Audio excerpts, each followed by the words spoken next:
Hello everyone, welcome to Module 5, Online and Blended Learning in a Digital Age. In this module, the objectives are: after completion of the module's readings and activities, you will be able to identify and discuss the different blended and online learning models available, select the best model to solve a particular puzzle in your context, critique the different offerings of learning nowadays, and evaluate online and blended learning environments. Before we start, remember to reflect. I have chosen this quote by Albert Einstein: "I never teach my pupils, I only attempt to provide the conditions in which they can learn," to start this module, because I think in regards to mobile, blended, flipped, and online learning, an important thing is not to be the instructor, or as there are many authors that call it, the sage on the stage, but to be the guide on the side and to provide the conditions for students to learn. So, how about you? What do you consider is the role of the teacher in these innovative and flexible learning environments?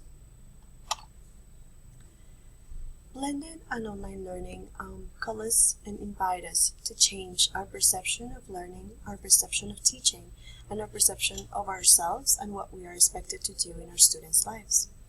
I'd like to read this quote by Henry and Meadows in 2008 that says, "Excellence in online education requires multiple areas of expertise. A content expert is necessary, but not even close to sufficient. Nowadays, it's not enough to just know English. For example, for us as English teachers, we need to know a lot more. We need to know about collaboration, we need to know about communication, we need to know about environments, about ethics, about different topics and issues that are going to help us be better educators."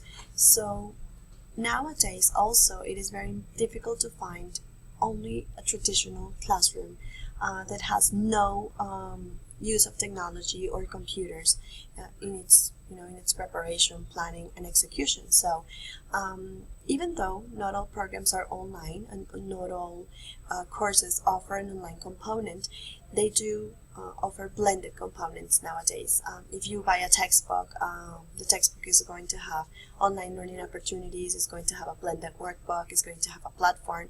So more and more teachers have to learn how to navigate in these new environments easily. So before we start, I think it's important for you to remember and be familiar with some concepts. One of them is online learning. Online learning is understood by the Colorado State University. It says, "Online learning removes the traditional boundaries of time and location to offer you the flexibility not often found in other academic situations. You are not required to be in the physical classroom and can set your own pace and choose the most convenient time and place to study." As you can see, this is a very positive outlook of online learning. However, it also highlights the challenges. We have to learn how to read between the lines for those challenges.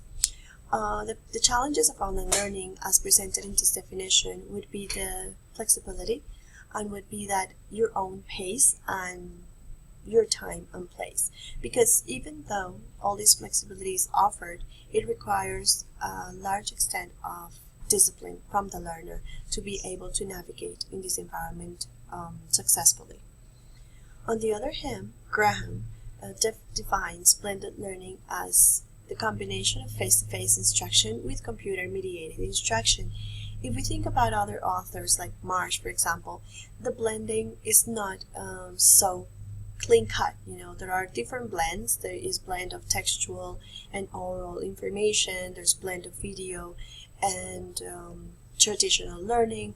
There are different blends according to other authors, but for Graham, it's a very clean-cut definition, and it's the one we are going to abide by for our Module 5.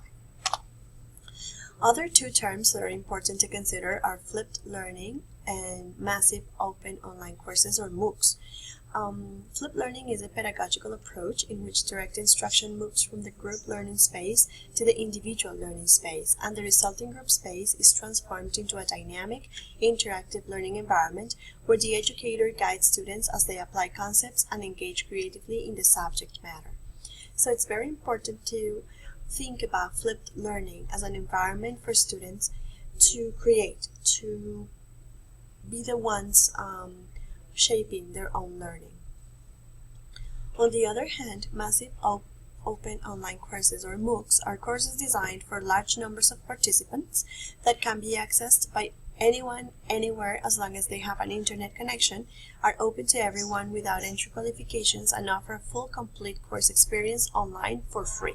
So if you are new to online environments, I would suggest enrolling in massive open online courses. However, as you might read from the definition, they are designed for large number of participants, so do not expect any tutor's hand-holding in a MOOC.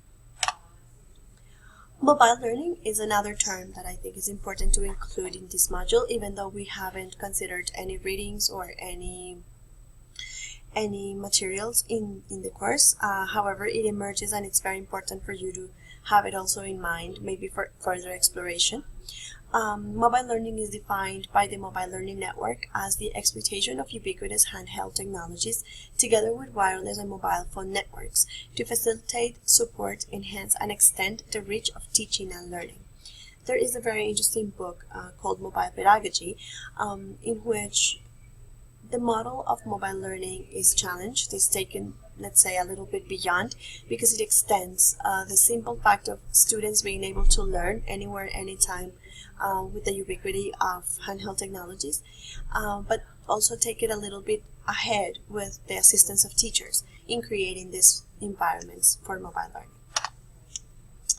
Another reading you're going to tackle is Collins and Moonen, and in here they call all of these possibilities flexible learning. So the summarized version of this would be: flexible learning can occur anywhere, anyhow, anyway. However, flexible learning is in itself, it's complex and not as simple as this definition implies. The integration of 4 components, technology, pedagogy, implementation strategies, organizational framework, can lead to learner-centered experiences when they are well integrated. So why am I inviting you to think about flexible learning? Because I think it's an umbrella term for all of these other modes of learning that we are going to tackle in this module. So it is important for you to remember, when you read Harrison and Kaneka, you may observe these terms: social presence, teaching presence, and cognitive presence. When we are looking into online and blended learning environments, we want to think about the presence of students as friends and colleagues, the collegial relationship that has to be built in an online environment for it to be social. Also, the teaching presence evidenced in different ways for students not to feel alone in front of a computer, but to feel the human aspect of online and blended learning, and also the cognitive presence, the presence of the subject being studied. So I invite you to remember these terms. Another aspect we're going to tackle is children using technology. I know some of you are teachers of children, so I think it's important to make reference to their use of technology for safely learning with this new environment. So I have added McBlake and Plowman, an article for you to take a look at, which is called The 7 Myths of Using Technology with Children. In here, they present different myths. They present the results of different case studies they conducted.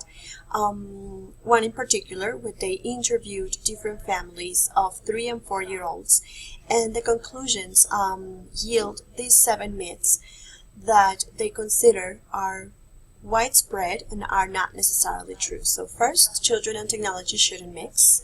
They propose children mixing with technology is fine, it's okay.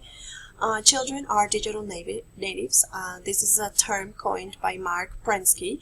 The authors make the case for not all children in the world being digital natives necessarily. Technology hinders social interaction. For the authors, they think it actually promotes social interaction. Technology dominates children's lives. They propose the case on how this would depend on parents and families. They say they didn't find, in their case study, they didn't find this was true. Also, play equals learning. It is interesting to read their take on this widely known analogy. If it is interactive, it must be educational. The authors here mention that not all interactive materials are educational necessarily. I also suggest you to read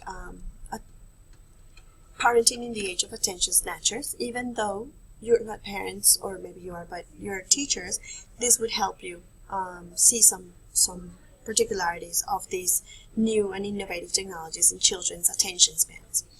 And the seventh myth is that children need to get tech savvy for their future lives. The authors present different opinions from parents in the case studies they interviewed. So this is an interesting resource. However, I invite you to look at it with a critical eye, since the authors present an over-positive and over-optimistic view of technology used in children. So don't forget to contact me. Remember that if you have any questions, you can always ask. And enjoy Module 5.